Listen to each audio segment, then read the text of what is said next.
Yeah, Colorado. Whoop, whoop. You know, this is where I come to bare my soul. You a good boy. I've been waiting for this all summer. Really?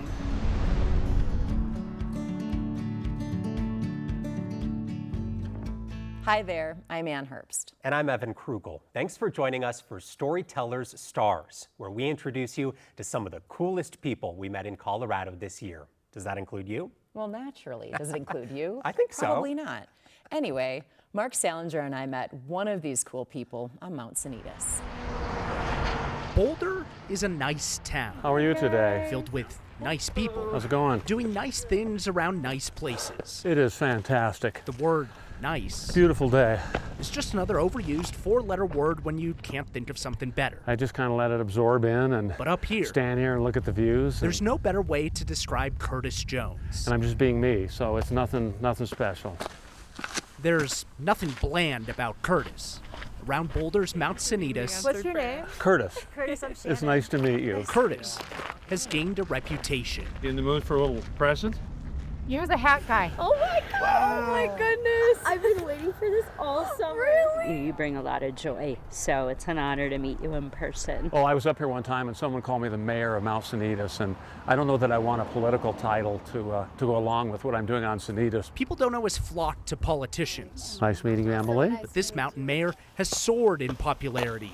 On Mount Sanitas, it's not about his stance on the economy or global relations. Just a random act of kindness. Oh my god, it looks so good. Here, approval ratings are won over with hats. First, I asked somebody, I said, what is that hat? I keep seeing them. Where did you get it? Because I'm going to go get one right now. Here you go.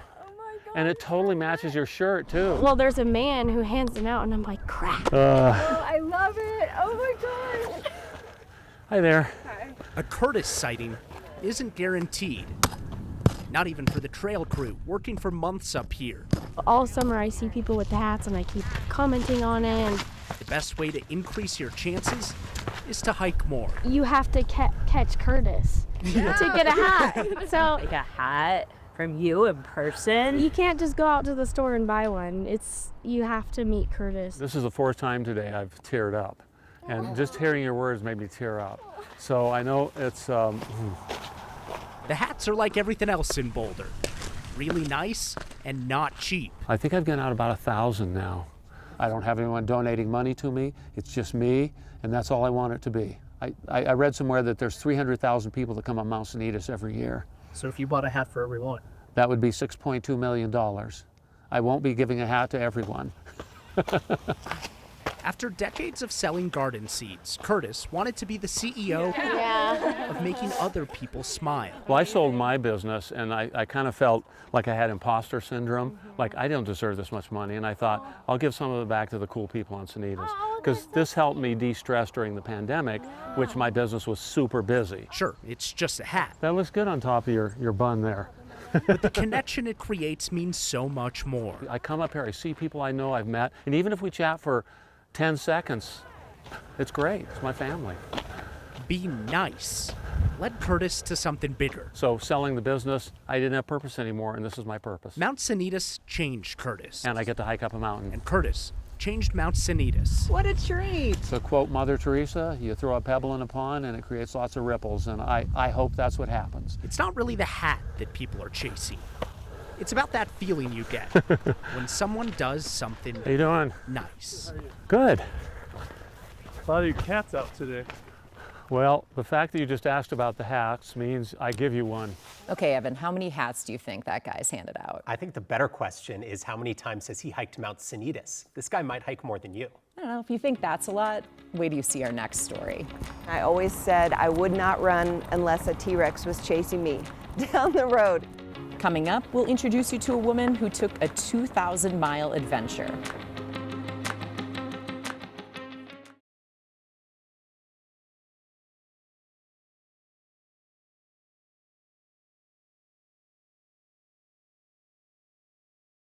Welcome back, and thanks for sticking with us for more Storytellers Stars. A woman from Westminster definitely earned that title with what she did over her summer break. Rachel Krause and Tom Cole laced up their shoes to share her story. 2,000 miles in 90 days.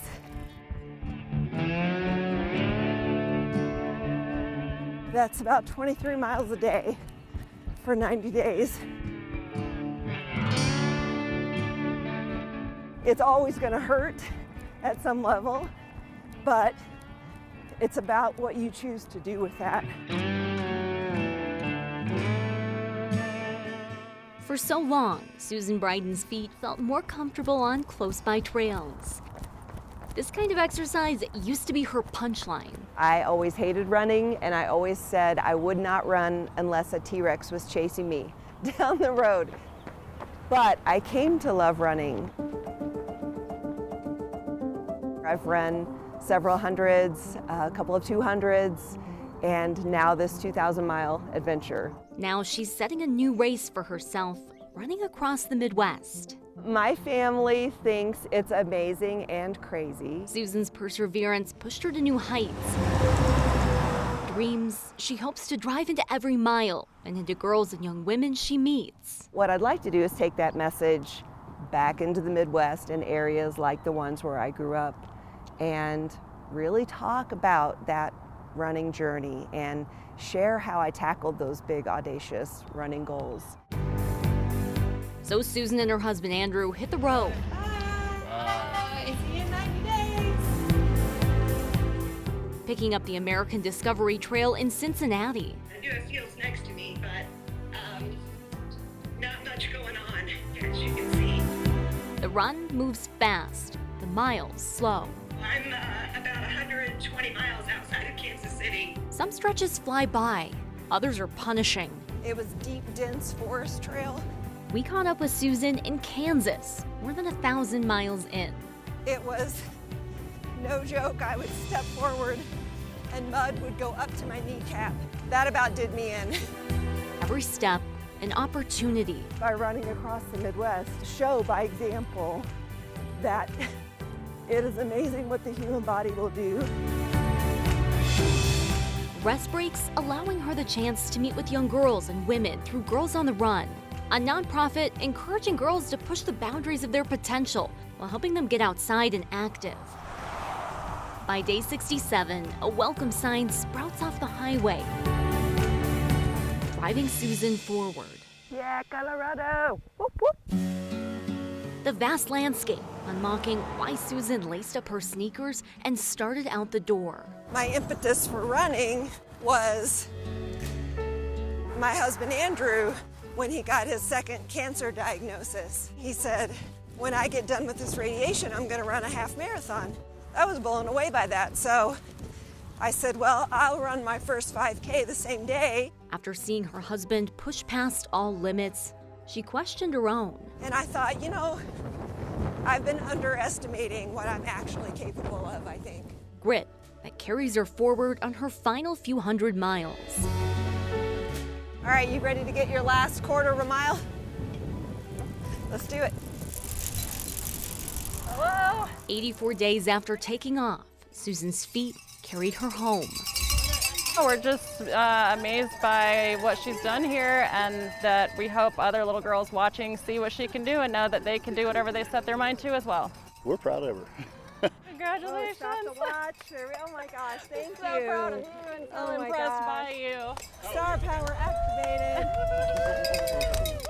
Everywhere I went and every group of people I talked to seemed to get something out of what I was doing. The finish line, a welcome perk. For Susan, the goal is in the growth made every day of her journey. Oh, absolutely. Of course it was worth it. In Denver, Rachel Krause, 9 News. All right, I am definitely not cool enough to do that. And I am definitely not cool enough to do this.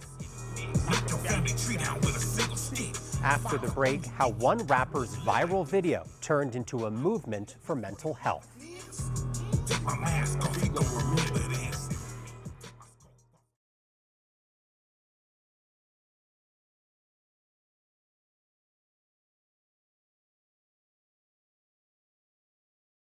Welcome back. Our stars don't just shine because of what they do, but because of how they help. I met a Denver rapper whose music once reflected his struggles. Now it's helping others face theirs. Where someone comes from can shape who they become. If you grew up in Denver, or if you're a native of Denver, you understand what I mean by 5 points in the 90s.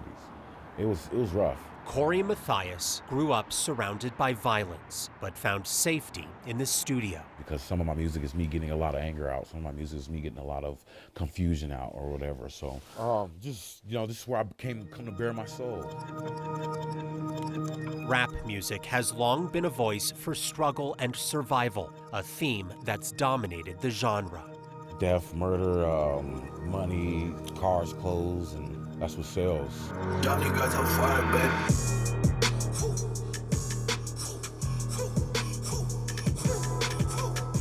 For years, Corey's music was filled with anger and violence.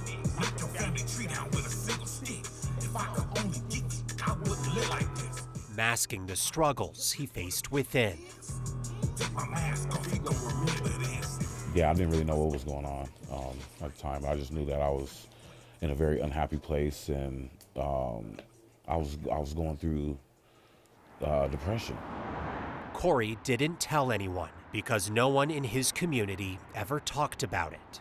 Your peers, you don't speak about that amongst your peers in our age group. It's okay to not be fine. Liesl Perez gets it. She's been trying for years to spread the message about the stigma surrounding mental health, especially for minority groups. We're living in a time where there's a million reasons to be depressed, but also a lot of good ways to fix it.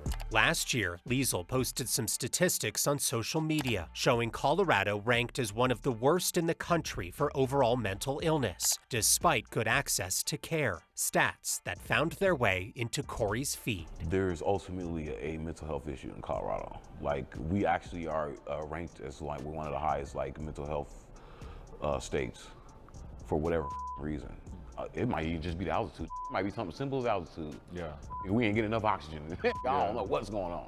Those comments on YouTube went viral. One random comment from a rap star did more to lead this conversation that Colorado desperately needs than anything else we tried. Liesl reached out to Corey. I know. Even though rap isn't usually on her playlist. I did not have a lot of experience in that. And so this was really the most unlikely collaboration you could possibly imagine. Yeah, as long as he could hear it a little bit. The two are now friends. Snoop and Martha. Yes, exactly. Together, they're launching a partnership. We got Snoop and Martha at home. To convince others in minority communities to talk about mental health. Talking about it is huge. What Corey did was huge. I want people to say, oh, if a rapper can talk about it, why can't we? Corey used to rap about surviving the streets. Now he's healing those wounds with words that lift. Used to be my angel, I watched you turn to a demon. There's so much pain inside my veins, I can't believe it. I want people to be okay with being human. We need to make mental health cool. In Denver. All right, that's a wrap. Evan Krugel. That's a wrap. 9 News. Another rad dude doing rad things. And it sounds like you got to meet someone else who knows a thing or two about that. Yeah, I met a guy who's been cool for over a century, literally. Working on my puzzle. Lots of times, legends are unassuming. It's my word hunt. They've got problems, just like everyone else. Gets frustrating sometimes when you can't find it. John Matsushima would never say he's a big deal. No, I'm just an ordinary person. But in all John's years, 104, there are many moments that prove otherwise. His daughter Nancy is happy to be his hype woman. High school commencement program, 1939. I was valedictorian. Nancy knew her dad, who was born in Denver to Japanese immigrants, didn't have it easy. When I was 6 years old, my father wrote my name, Kiichiro. And so when I showed that piece of paper to the first grade teacher, she says that I would never know how to pronounce it. So she gave me my name, John or Johnny. Johnny took what he learned on his family's farm in Platteville, grew into Dr. John, and had a career as a professor and researcher in animal science, about 30 of those years at CSU. Teaching and research go hand in hand. He created cattle feeding innovations used worldwide. It's pretty special. To Nancy, he wasn't some ag rock star. You know, he was just dad, you know. A dad who took his 8-year-old to work. Do you remember when I used to ride along with you to the feedlot to Rigdon? Dr. John's accomplishments have given the pair a reason to road trip again. He's kind of been on tour here lately because he's got the book. He's 104, he's on the move. At a certain point, an interesting life deserves a book. And they wanted to know more. And book tour to places like New Raymer. There's no pressure telling someone's life story when they're 104 and sitting next to you. Rachel Gable. There's no pressure, it's fine. Took Dr. John's story and turned it into a new children's book, Cattle, Corn, and Courage, the story of Dr. John Matsushima. Now getting to see him come into the classrooms and just light up and tell these stories to these kids is such a great experience. Rachel describes how he came up with a better way to feed cattle. But when he figured out how to make it into essentially cornflakes, they gained more weight. If I enjoy a warm, hot meal for breakfast, maybe cattle would like to have some warm meal. The book also gets real about discrimination he faced as a Japanese American during World War II. During the war, Johnny was a student at Colorado A&M College. When Johnny wasn't allowed in the market, his friends brought paper bags of groceries to him. And Johnny kept his head low and worked hard to study and learn. Dr. John is still learning. What's your favorite breed of cattle? And teaching. They're all good. Just like he did for so many years at CSU. His first student went on to be the U.S. Secretary of Ag. So he's had some pretty impactful students come through his classes. We had a lot of grad student parties and barbecues. Yes. Yeah. They all had a good time. Yes, they did. We wondered when they would go home. 10,000 college students later. The honorary den. And almost as many awards. 1942. That's too long ago. John might need Nancy's help to place names and honors. You have a lot of awards on the wall. I don't know what they are. Yeah, just like the rest of us. Superstars have problems. It's how Dr. John solved his. That makes him legendary. All right, if you had a children's book about your life's work, what would it be called? Work, rinse, repeat. Come on, you can do better than that. Okay, Trails, Tales, and Tenacity, the story of Anne Marie Herbst. Tales?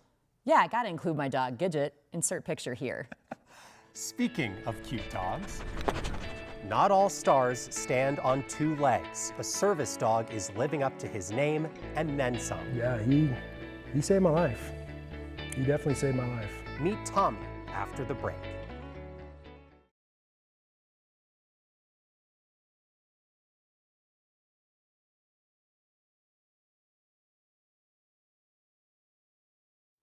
Welcome back, and thanks for sticking with us. Our last star might be everyone's favorite. I mean, who doesn't love dogs? Yeah, and especially dogs that save lives. Aria Ja and Alex Castillo got to meet Tommy and his human. On most courses, golfers try and avoid the marshal. All right, man. All right, take care. See ya. They always want to know where he is, how he's doing. But not every marshal comes with a partner who doesn't miss a cue. Because they don't want the marshal over there, but they want Tommy over there. How's Tommy today? See, he's having fun. At Coyote Creek Golf Course, We're out here every Wednesday. everyone's looking for Tommy. But Tommy is looking at Hank. What's your dog's name? Is he a service animal? Tommy, yep. Hank Ford wasn't always a social person. Come on, buddy. When he's not on the greens, he's usually at this table, Yeah, see, he knows I'm nervous being on camera. keeping his hands moving and his mind steady. Yeah, I'm a veteran, 20 years. Alone time's not good. Idle hands are not a good thing, especially when you're battling with PTSD and depression. It's just not good. And so that's why I got Tommy. He's a licker. Piece by piece, Good boy. Tommy's been building Hank's trust since September 2023, when they were paired up through a service dog company called Dogs Inc. The bond was instant. I can just look at him and move my eyebrows, and he knows what I'm about ready to tell him. In February, Tommy really proved just how well he knows Hank. That morning, it was different because Tommy never barks. Well, he was barking, he was pawing at me, he was jumping on me, he was pushing me with his nose. I mean, it was, you need to get up. And he wouldn't stop, and I'm like, go outside, and he wouldn't do it. And so then I'm starting to wake up now, and I'm noticing I'm not feeling right. And I could literally feel my heart beating. So I put on a blood pressure cuff, and I was 150 over 115, and my heart rate was 171. Hank rushed to the ER. He was in atrial fibrillation, an irregular rapid heartbeat that doctors had to shock back into rhythm. Had he not woke me up, that I could have had a major stroke in bed or not woken up at all. Yeah, he saved my life. He definitely saved my life. Huh. By sharing his story, he hopes to show other veterans that support is out there. You know, a lot of veterans, they won't get a dog because of the stigma of having a service dog. You know, they think people look at you different when you're walking through a store. And with Tommy, people do look at Hank differently. Come on, Tommy, in the cart. People be waving or they'll call us over. Hey! Seeing him in a new light, hey. One he can finally step into with confidence. You know, everybody always talks about, you know, there's always a light at the end of the tunnel. In Fort Lupton. I mean, it was a dark spot. He turned the lights on. Rhea Cha, 9 News. Okay, do you think I could teach Gidget how to sense danger? If anyone can, it's you, Ann. And if you do, we'll feature her right here next year. But for now, that's it for us. We hope you've enjoyed meeting some of your neighbors doing some really great stuff. Stay cool, Colorado.